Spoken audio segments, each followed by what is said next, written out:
आपको पता है हम सब लोग अपनी लाइफ में एक चीज को बहुत ज्यादा चाहते हैं। हमारी जिंदगी की एक ऐसी चीज जिसे हम सब लोग चाहते हैं कि ये हमारे पास बहुत ज्यादा हो, लेकिन पता है सबसे ज्यादा खर्च भी हम इसी चीज को करते हैं। और आप ये बात तो बहुत अच्छे तरीके से समझ रहे होंगे कि मैं बात कर रहा हूं अपने वक्त की, हमारे टाइम की।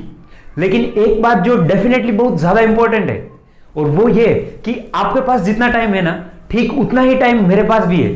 और जितना मेरे पास है ना टाइम, ठीक उतना ही टाइम इस दुनिया के हर एक इंसान के पास है। लेकिन फिर भी हम में से कुछ ऐसे लोग हैं जो अपनी लाइफ में इसी टाइम को यूज करके अपनी लाइफ में बहुत ज्यादा आगे निकल जाते हैं, अपने हर एक सपने को बहुत आसानी से हासिल कर लेते हैं सिर्फ इसी वक्त में। जबकि हम में से बाकी बचे हुए लोग आज भी वहीं के वहीं रह जाते हैं। और अगर उन सक्सेसफुल इंसानों में और हम में अगर कोई फर्क देखा जाए ना, अगर उन दोनों को कंपेयर किया जाए तो दोस्तों एक बहुत बड़ा फर्क निकल कर सामने आता है। और जिसकी वजह से ही कुछ लोग अपनी जिंदगी में बहुत ज्यादा आगे बढ़ चुके हैं और बाकी वहीं के वहीं रह गए। और वो बहुत बड़ा फर्क कुछ और नहीं दोस्तों, बल्कि वो है हिसाब किताब का। जी हां दोस्तों, हिसाब किताब पैसों का नहीं, बल्कि हमारे वक्त का, हमारे टाइम का। हमें जो रोज 24 घंटे मिलते हैं ना, हमारा जो दिन भर का टाइम है उसे हम कहां पे स्पेंड कर रहे हैं। हमारे इसी 24 घंटे का जो हिसाब किताब की आदत है ना दोस्तों, वही उन लोगों को आम लोगों से हटके बनाती है, उन्हें अलग बनाती है। अगर आप अपनी लाइफ में से किसी भी बड़े बड़े सक्सेसफुल इंसान या अपने अपने फील्ड के किसी भी बड़े बड़े महारथी को उठा कर देखोगे ना, तो आप एक चीज बहुत कॉमन पाओगे दोस्तों, और वो है कि उनमें एक बहुत अच्छी आदत होती है। और वो ये कि वो हमेशा अपने टाइम का रिव्यू करते रहते हैं, रोज अपने वक्त का रिव्यू करते रहते हैं कि कब कहां कैसे उन्होंने अपने टाइम को स्पेंड किया। और दोस्तों जो महीने के एंड पे हमें सैलरी मिलती है ना, जो हमें पेमेंट मिलता है, तो उस समय हम एक एक रुपए का बहुत क्लोजली हिसाब रखते हैं, उसे बहुत क्लोजली मॉनिटर करते हैं। लेकिन अगर कोई हमसे कहे कि अपने टाइम को मॉनिटर करो, दिन भर में जो 24 घंटे मिले हैं ना उनका हिसाब किताब रखो, लेकिन वो तो पैसा है, मनी है और ये वक्त है, इसका क्या हिसाब किताब रखना।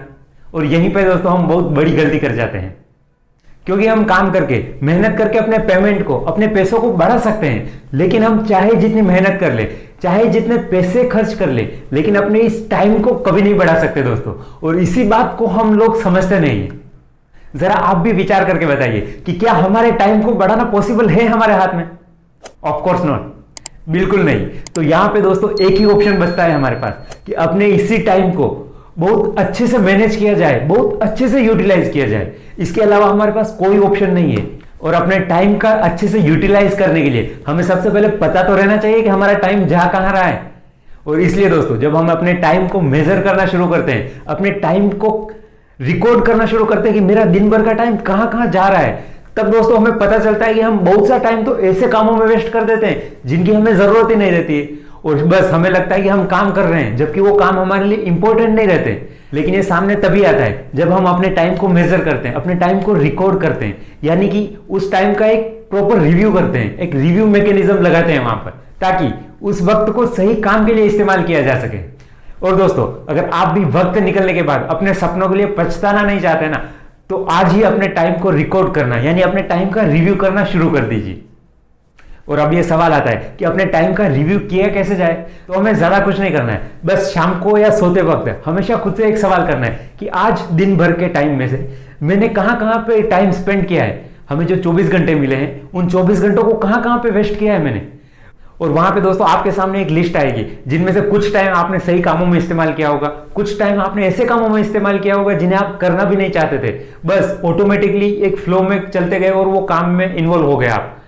लेकिन शाम को आपको लगता है कि आज मैंने दिन भर बहुत सा काम किया है, लेकिन प्रोडक्टिव काम, एक आउटपुट जो हमें रिजल्ट देता है, वो काम बहुत कम किया है। और इसलिए दोस्तों जब आप अपने टाइम को रिव्यू करते हैं ना बरोबर, तो वहां पे आपको पता चलता है कि आप सही काम में कितना वक्त दे रहे हैं और ऐसे अनचाहे कामों में कितना वक्त आपका वेस्ट जा रहा है। और जब आपको ये पता चलेगा तभी आप उस अनचाहे कामों का वक्त को अपने सही कामों में ट्रांसफर कर पाओगे। लेकिन उसके लिए सबसे पहले आपको समझना पड़ेगा अपने टाइम के रिव्यू को। तो दोस्तों आज की वीडियो में बस इतना ही। ये अगर वीडियो आपको पसंद आए तो डेफिनेटली लाइक करें, डायरेक्शन ऑफ लाइफ के चैनल को सब्सक्राइब करें। और अगर इस बारे में आपके क्या विचार है, ये आप कमेंट्स करके डायरेक्शन ऑफ लाइफ के साथ जरूर बता सकते हैं। बाकी दोस्तों मिलते हैं फिर से अगले एक और मजेदार और इंटरेस्टिंग वीडियो में। तब तक बने रहिए डायरेक्शन ऑफ लाइफ के साथ और दीजिए आपकी लाइफ को एक पॉजिटिव डायरेक्शन। जय हिंद।